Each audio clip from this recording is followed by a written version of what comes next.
Welcome to Anchor Pilot YouTube channel. The war between Ukraine and Russia is entering 2 years, and an increasing number of Russian soldiers are allegedly surrendering or abandoning their posts.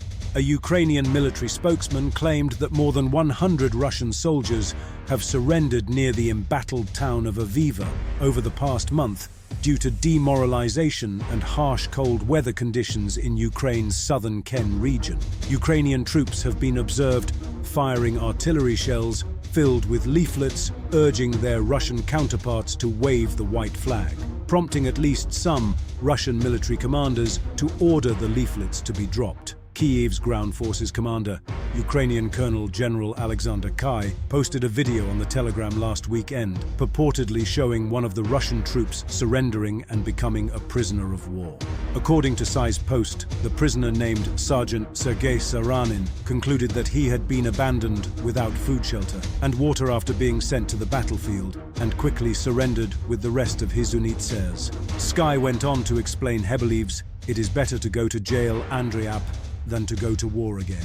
I strongly advise Russians not to go into Ukraine because Russians don't live long in war. I would like to ask Putin why he is killing so many Russians. Colonel Alexander Stupin, spokesman for Ukraine's Tava force group, claimed earlier this week that a full detachment of about 40 Russian soldiers had recently fled the battlefield. Shun said that before being hunted down by their own army, the soldiers decided to flee towards Crimea, the Ukrainian peninsula that Russia has occupied since its illegal annexation in 2014. Stun continued his statement as follows: about 40 occupiers left their trenches and tried to flee towards Crimea while remaining armed. I am talking about a whole detachment of the Russian army. There were reports that they were captured in order to bring them back, while reports of demoralized Russian troops surrendering have been commonplace throughout the war. Moscow's army may now be feeling increasing pressure due to the heavy losses suffered in a conflict that lasted much longer than initially anticipated at a press conference. In Estonia the other day, Ukrainian President Vladimir Zelensky rejected a ceasefire with Russia, saying that Kyiv would not consider ending the war without victory or even a pause. In hostilities, Zelensky continued his statement as follows: a pause on the Ukrainian battlefield will not mean a pause in the war. A pause will benefit Russia. It can then crush us after that. Officials of the Ukrainian Defense Forces and the Military Intelligence Service announced a shocking revelation. Russian forces are killing their own wounded soldiers to prevent them from surrendering to Ukrainian troops, they said. Alexander Stupin, spokesman for the Ukrainian Allied Defense Forces, commented on the incident as follows: the fact is that the Russians do not allow their soldiers to surrender. There were even cases when Russian drones killed their own wounded. Andrei Yusov, a representative of Ukraine's military intelligence agency, said that such incidents have been recorded many times, including footage taken by Ukraine's own drones.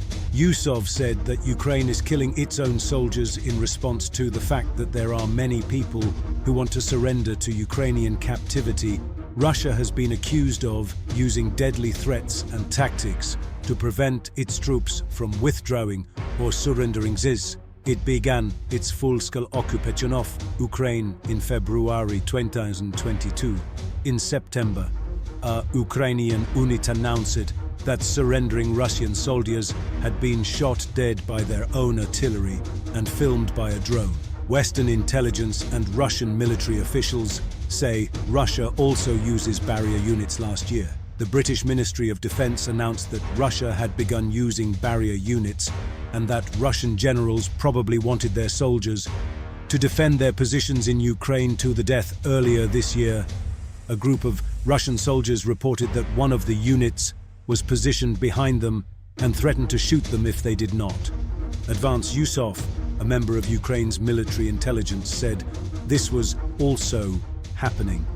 Yov continued as follows: barrier units and killing their own soldiers is what the Russian army actually uses against its own soldiers. Ukraine has reported many cases of Russian soldiers surrendering to it during the occupation, including soldiers surrendering to Ukrainian drones. Ukraine has also set up a hotline that Russian soldiers can call if they want to surrender. Ukraine reported that Russian soldiers called it and also offered to give Ukraine equipment and heavy armored vehicles. As we can see, the Russian army is struggling with many difficulties, while the Ukrainian fighters continue with determination at this very moment. There has been a new development that will make Ukrainian fighters happy. The European Union announced the other day that it will increase its production of ammunition in response to call for solidarity from Ukraine as it approaches the second year of its battle with Russia. EU Internal Market Commissioner T.R. Bretons stated that the EU could create at least 1 million bullets by the end of the year. During a visit to Estonia, Breton told the ERS report that now is a critical time for Europe's collective security. Europe must and will continue to help Ukraine with all available resources in Russia's onslaught against Ukraine.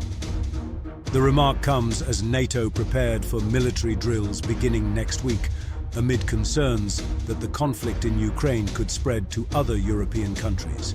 It carried out its rhetoric. Thank you for watching.